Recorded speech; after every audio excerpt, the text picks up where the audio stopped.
Hi. Before I start, I just want to say thank y'all for taking the time to watch my presentation. This is a really, really exciting topic for me. Breaks my heart that I wasn't able to make it there on site and in person, but yes. Um, anyway, so this is Dude Check Your Privilege Account Management Solutions, and how they can either become your bestie or totally ruin your day. So, uh, about me. Oh, sorry, I don't think it was putting me in the next slide. Yay, awesome. And I'm not quite sure how to, yeah, anyway. So just I'm kind of gonna do the boring intro for now. It's offensive security engineer with 9 years of IT experience. My very first just all security operations, and yeah. I honestly tell people that blue teamers are like the unsung hero of the whole entire industry, because while a pen tester can finish their assessments and then go home and like just relax, when it comes to computer crime and like it never stops. Like criminals don't really work a 9 to 5, so that's just a very interesting approach to look at. Security operations and incident detection, and then like the boring alphabet soup: CCNA, yada yada, SSCP. So out of the certifications that I have, the one that I consider my baby and the one that I pretty much learned from the most was SSCP, because honestly, I feel like it really gives you a good foundation of how IT in general integrates with security, and it's really fun stuff. My favorite color is pink. When I was a kid, I was afraid of David Bowie. He was just like a weird looking, and yeah, just throwing in a random fact, I guess. So before we actually start, a couple things to keep in mind. So this whole entire discussion is going to be based on a Windows environment. I'm not saying that this type of solutions cannot be deployed in Linux. It can be done, but I've personally seen it a lot more happening in a Windows environment. It's like my dad says: just because you don't see something doesn't mean it doesn't exist. It's there. I just haven't seen it that often. Well, PAM stands for Privileged Account Management Solutions. And I'm going to be referring as secret as anything that you can use as privileged credentials. So that would be your API keys, passwords, SSH keys, tokens, certificates, anything that you can log into something and could give you privileged access. That's going to be a secret. The Book of Sound. So I normally like to start my presentations with a little bit of a random story or a random short story, and that's kind of what I'm going to do right now. I promise this has a point, and I'm going to try to get there quickly. So, in 1975, Argentine writer Jorge Luis Borges published a compilation of short stories with his main story title, The Book of Sound. So this is a story about this guy that is a book collector, and he's just kind of chilling at home and gets a knock on his door from a traveling salesman offering him this book. He was told that it was called the Book of Sand because neither the book or the sand in the desert had a beginning or an ending. So it was just like a never-ending number of pages. They didn't follow any particular sequence. They were very, very complex, and they were written in a language that he couldn't understand. So he started getting so obsessed with it that he was just like, okay, this, I'm going to put the brakes on this, just going to get rid of it because it's very complex and it's really consuming me. So, takeaways of the story: the complexity of the book, the fact that it needed to be treated with caution, and that it needed to be safeguarded because it was put in the National Library of Argentina, hidden, so people couldn't find it. Well, complexity, caution, and safeguarding it. That's exactly how we would treat a privilege account. And then what's a pound? This is just going to be like a short intro. So Privilege access management.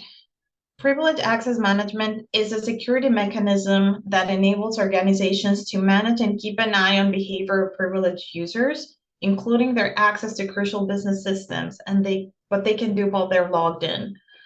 So a privilege account management solution is a subcomponent of privilege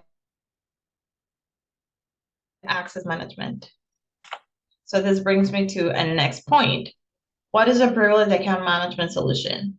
So this is a type of solution that focuses specifically on managing accounts with elevated access.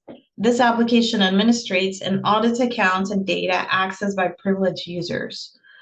So what does this even mean?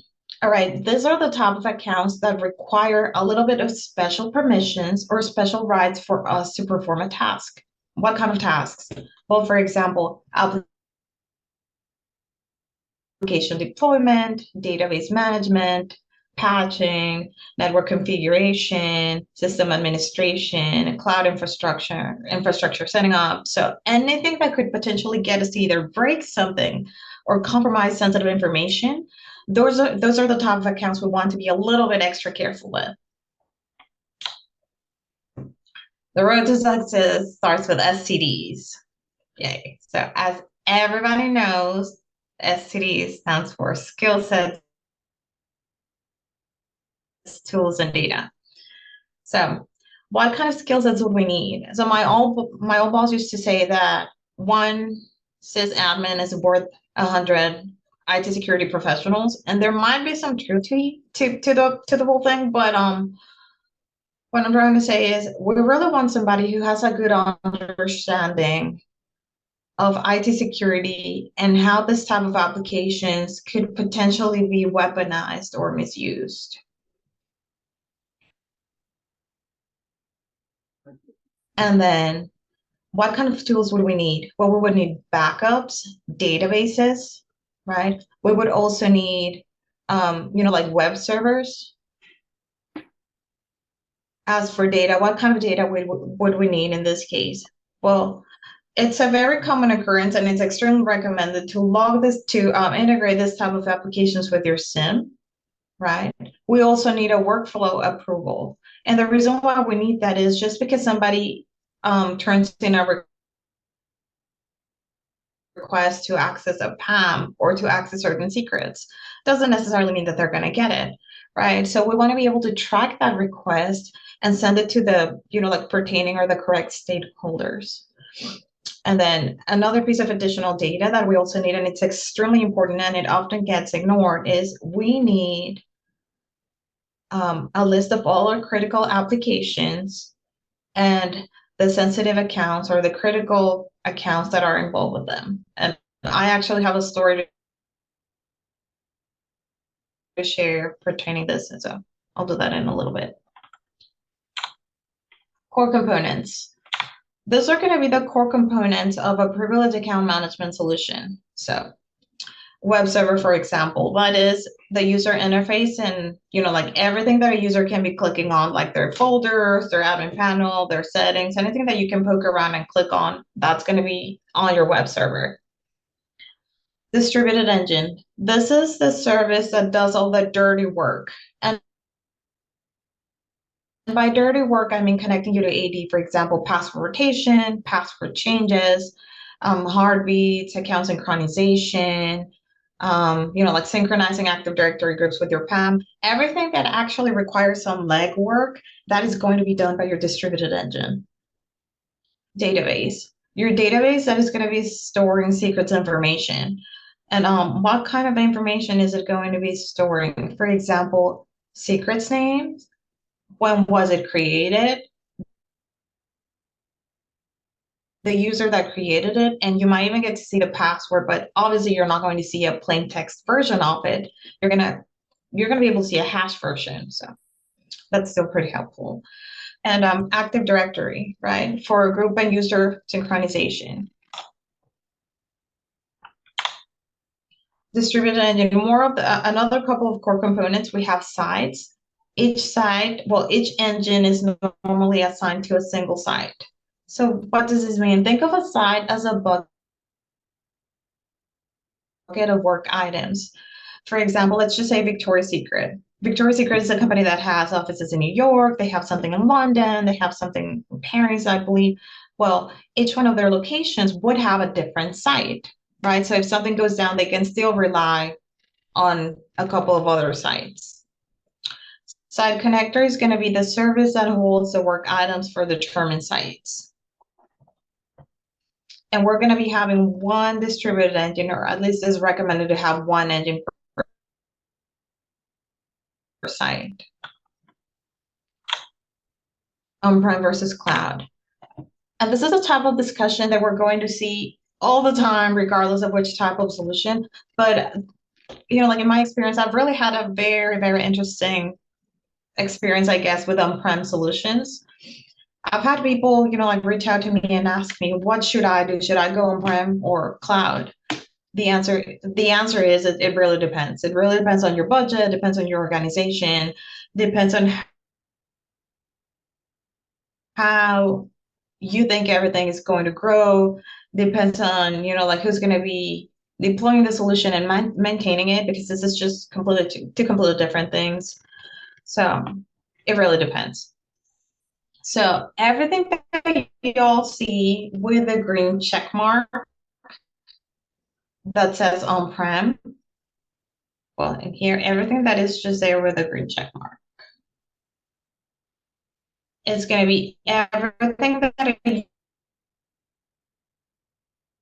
user or the person the organization is responsible for, that's in green. So web server, distributed engine, just bad boys. On-prem is really, really a nightmare, because it doesn't mean, hey, I'm going to run the patch and I'm happy and, like everything works out. No, you also have to update each one of the servers that are involved in the whole entire solution. You also have to update your web server. You have to put your web server, your main application in maintenance mode. You have to create backups of your databases. You have to create backups of your distributed engine. So yeah, you really learn to love energy drinks. So as for everything that is on cloud, well, the only thing that is your 100% your responsibility, that's going to be your distributed engine. And as I said before, your distributed engine is going to be that host that is going to perform all the dirty work and synchronize with your directory services. So, additional features. What kind of cool stuff can we do? So this is the reason why I brought this to, or I wanted to discuss this, and this is something that I saw on Twitter months ago. I remember somebody saying, hey, a PAM is nothing but a glorified password vault. And I'm like, it is not. I am really a firm believer that whenever you're paying for something, you gotta get more bang for your buck, right? So no, it is not. It is not a glorified password vault. There's a lot of more stuff that we can do with it. So, for example, we have discovery. And what kind of stuff can we discover? Well, we can discover domain accounts, service accounts, the services that are associated with it. Like some of our hosts are, reason why I'm saying this, I remember I was talking to a friend a couple months ago, and he was just like, well, I'm going to start building my SOC from scratch. Like, I switched jobs, it just gave me budget, and they were just like, hey, go crazy. I'm in the process of finding a PAM, but in the meantime, I'm in the process of finding an asset management system. But in the meantime, what I'm going to do is I'm going to make use of the discovery feature that I have in my PAM, and whatever my EDR is telling me, and that's going to give me a really good starting point to have visibility on what's on my network, right?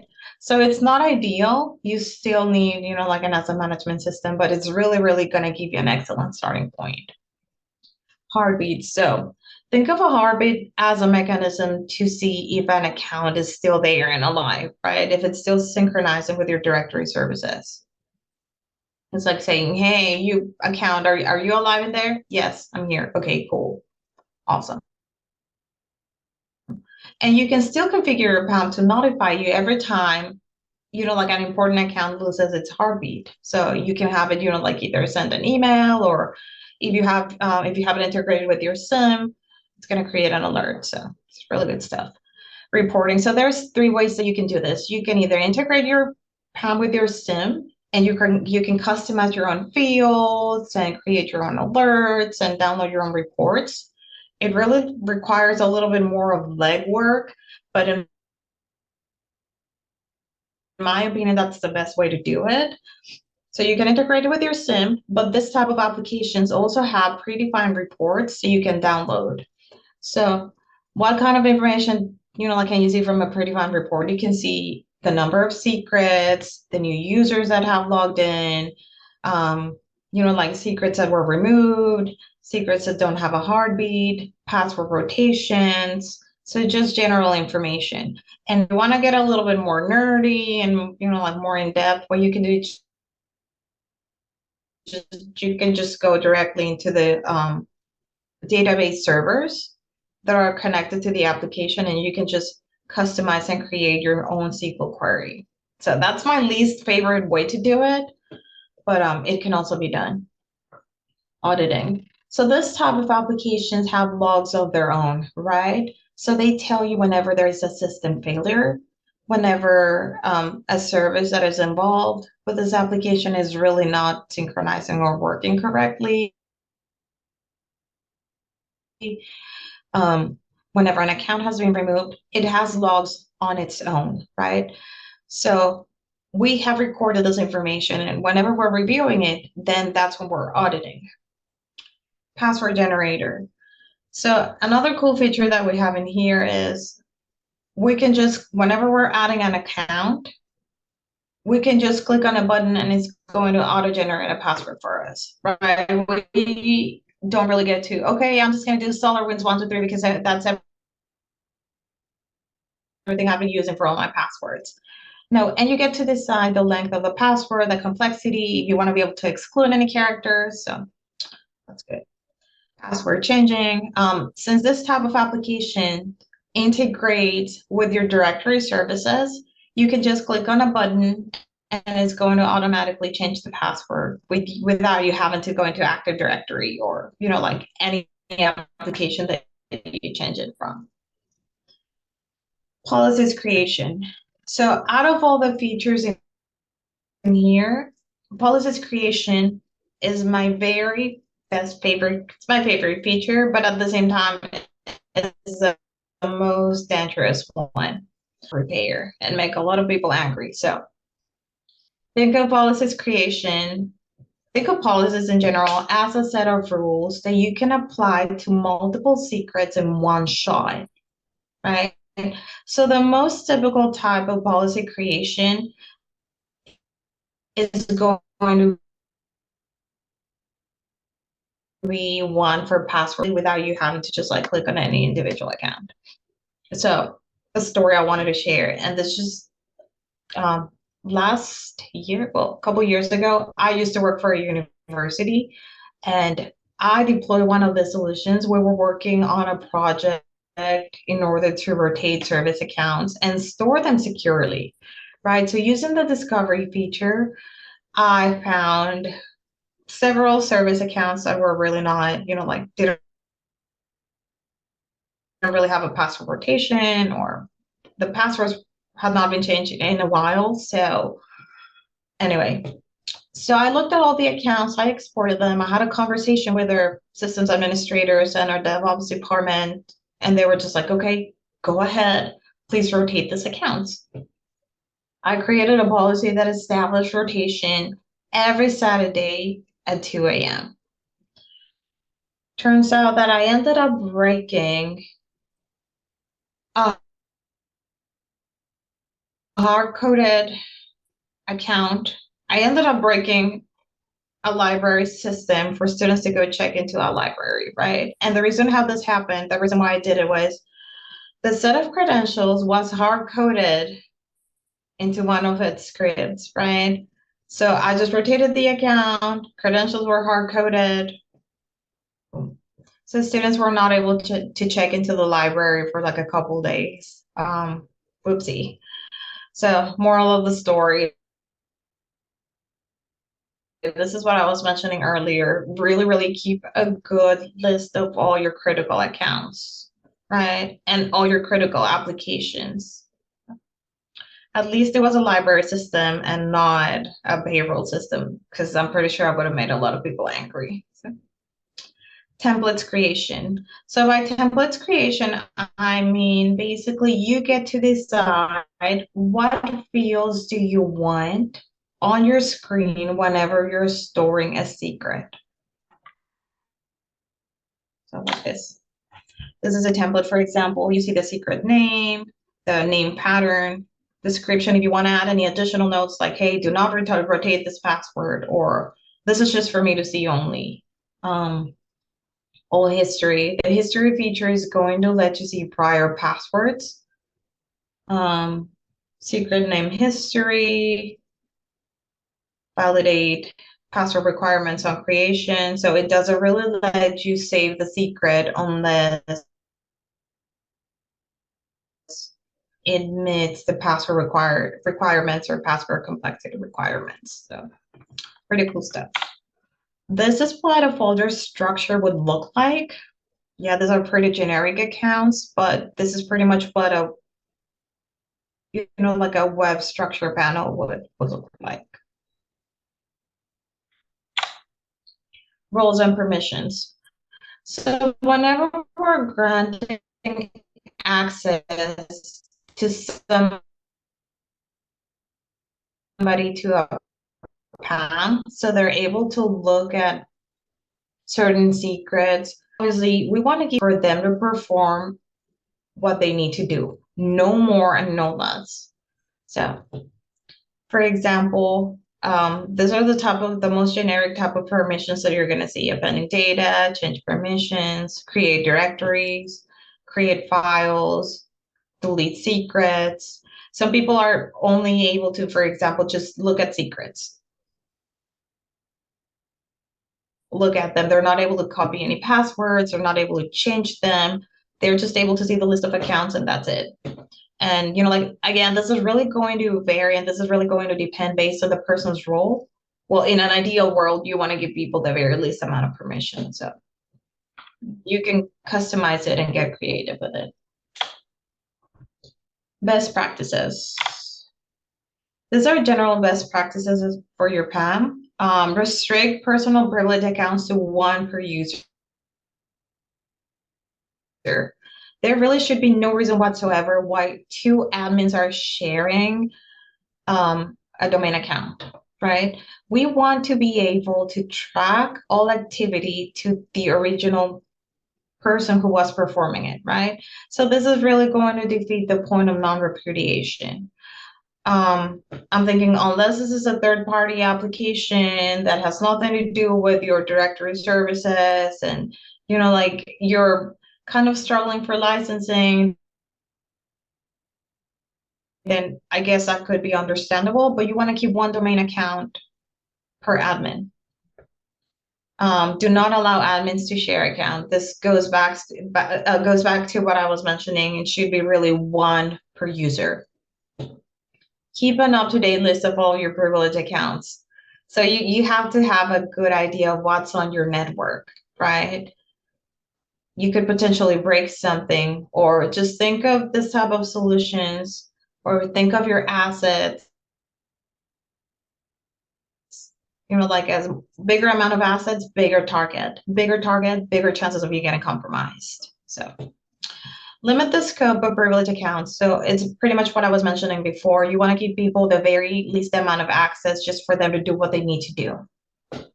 Disable accounts that are not in use. If you're not using something, there's really not a point to keep it there. So something that I've seen a lot of companies doing, and again, this is really going to depend. Okay, you have your accounts and somebody leaves the company, so you disable the account and you move it to a different OU. And after 6 months, you review what's in that OU and if those accounts still need to be used or not, or if there's a reason to keep them. So again, this is just like a general good practice. Enforce a strong password policy and require MFA. One thing to keep in mind, there isn't such thing as, hey, this is unhackable. Nobody's ever going to break in. So what we're doing, just establishing this two controls is pretty much making it a little bit tougher for an attacker to break in, right? Chances are it's still going to happen. They're still, going to break in, but you just want to make it a little bit trickier for them. The lame approach. So I normally like telling people that PAM solutions, well, IT security solutions, but this goes specifically for PAM. They're like skincare for two reasons. Number one, just because something works for somebody doesn't necessarily mean that it's going to work for you. It's like, okay, my best friend has this skincare routine. I'm going to try it too. It may or may not work. So that's one of the reasons. And another reason is as you get older or your organization gets older, the stuff that you need changes, right? So this exactly goes to, this is exactly happens with your organization too, right? So you want to start logging the activity involved with a PAM. So what kind of logs would we need in this case? Well, we would need the application logs, yes, but it's also recommended to have win event logs, right? So whenever an account gets disabled, whenever a new user gets added, whenever like somebody changes a password, those are win event logs. And it's also recommended to integrate this with other solutions that you already have in place. Audit. So there's really no point in, like recording activity if you're not going to be evaluating it. It's like, okay, I got my logs and that's it. I'm done. Bye. No, you really want to take a good look at them. Monitor. So if you're integrating this with your SIM, you want to create alerts whenever there is suspicious activity happening, right? Okay, this person is logging in at 4 in the morning on a Sunday, or like this doesn't really look right. Why is this person trying to download so many secrets in such a short period of time? So anything that looks a little bit iffy or weird, that's what you want to keep an eye on. And another, like step is evaluating, right? A very common misconception, and this is something that I've seen happening before, is okay, I got my logs and I'm looking at them and I have alerts and that's it. I'm done. I'm good to go. No, this is a whole rinse and repeat process, right? And this doesn't only apply to PAMs, but to most solutions in general, right? Again, you have your alerts and you have your logs, but doesn't mean you're good to go, right? You want to keep an eye on it. Is this alert still, like useful? Do we have all the logs that we need? Are there any gaps that we need to fill in, right? So best practice would be just having this exercise done like every 6 months. So basically just as a sanity check. Additional recommendations. Keep the most recent security updates in all involved systems, right? So just because there is a 0-day and it doesn't affect your PAM directly, okay, it doesn't affect my web server, but it could still affect your distributed engine. It could still affect your database server. So make sure that every single core component is up to date. Ensure the appropriate backups are in place. A lot of people just go like, well, I don't like doing backups of my web server, and this whole entire thing is boring and it takes a lot of my time. Well, you have the option to create backups of your virtual machines, and if something really goes wrong, you can just return to a prior version of it or a prior image of it. So you can just work directly with your system administrators, or there's still that option, but it's important to keep a good backup. Keep good contact with your vendor. So a lot of people just go like, I don't even know who is my point of contact. So you want to know who that is, whoever is selling you this solution, so you can reach out to them if you have any questions. Consider commercial EDR tools. Something that I've said before, and ADR is really not going to save the day. This is just one additional layer that is going to make it trickier for the attacker to break in, right? So think of the defense in depth approach, right? You have your EDR and you also have your firewalls and you also have your VPN and you also have, like your PAM and you also have security training for your users and you also have your, like your web application firewall. So it's all of these controls that you're putting in place, right? It's not just one solution. I mean, it's not just one control. So, document account management practices, right? So who has access to what? A good example would be like, hey, somebody's requesting to have access to a database server, right? So this person placed a ticket and that ticket gets routed to the correct, like group or the application owner and it gets evaluated. Okay, what do you need access for? How to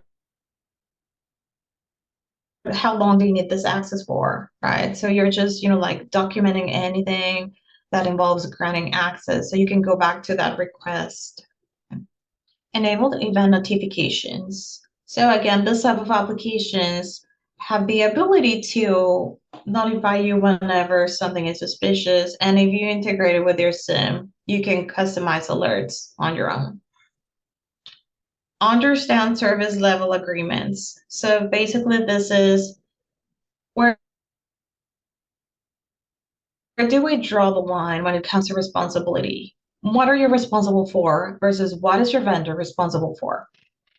So who does what? Ensure change management processes in place. Okay, what do I mean with change management? Well, for example, never, ever, ever test in production. That is one thing. Make sure that changes could always be rolled back. Make sure that changes get approved. Make sure that end users get informed when there's going to be a change. Make sure that changes can, like be reviewed. So all of those little steps, it's basically like a sanity check when it comes to making a change. Uber hack. So I remember when this happened because I was actually on PTO and I had a lot of people messaging me that day. Like I don't even get that many messages on my birthday. And everybody was just like, hey, did you see what happened? So there was a PAM involved in this case. So attack narrative. Just to kind of like a general view of what happened, an attacker targeted an individual. It was a consultant because it's always a consultant. Um, so then they gain access via social engineering. They just basically sent the text pretending to be from IT, like, hey, your password has been expired. Click on this link if you want to change it. So with this, like the consultant click on the link and they change their password. And anyway, the hacker logged into the corporate VPN with the new credentials. And then the attacker found a network share that they were able to access. The network share contained a PowerShell script, and the script contained credentials for an admin user in secret server. A lot of people use the word account and user interchangeably. This wasn't just an account. This was an actual domain user, right? So things to consider. I'm not gonna say, hey, like they were never going to hack you if it wasn't because you took the steps. No. What I'm trying to say is if they had taken different steps, the scope of the account could have, the scope of the attack could have been limited, right? So access, for example, just because I create a new account in Active Directory, that doesn't equal PAM access. I still have to license that account and I still have to have PAM, right? So rules, what permissions do I have? So they were given that particular account more access than it actually needed. And another thing that was important, and this is basically what popped into my head the moment that I read that, alerting, right? Of applications, and I know this type of solution in particular that they were using, which is Secret Server. It gives so what they do is whenever somebody's poking around or even looking at privileged accounts, you get a notification through your email, right? And I also know that Secret Server can be integrated with your SIM. So you have that option of a second layer of protection. So I'm really not bashing on there, but again, what I'm trying to say is the attack could have had a different outcome for sure. Final notes. So this is final recommendations. Um, enumerate your assets. Like I said before, just bigger amount of assets, bigger target. Bigger target, bigger chances of you getting compromised. No, seriously, enumerate your assets. Think of my story and learn from my mistake. I broke an application because we didn't really have a list of critical accounts. So keep that in mind because you really don't want to break something. Um, create a good rotation policy. So you can customize your own policy and you get to choose which secrets want to be, or which secrets you want to rotate. So just be very careful with that. So automatic rotation is really a good practice. Review access rights. Who has access to what and why do they have that access? Should they be having that access? Should we remove them? That's something that you want to keep in mind too. Think of the lame approach. Log, audit, monitor, and evaluate, right? Just because we have logs and just because we have alerts doesn't mean we're good to go, right? This should be a rinse and repeat process, always. Don't exclusively rely on your PAM solution to save the day. Again, defense in depth. This is just one more layer of control when it comes to your solutions and your IT security department, right? So that's it.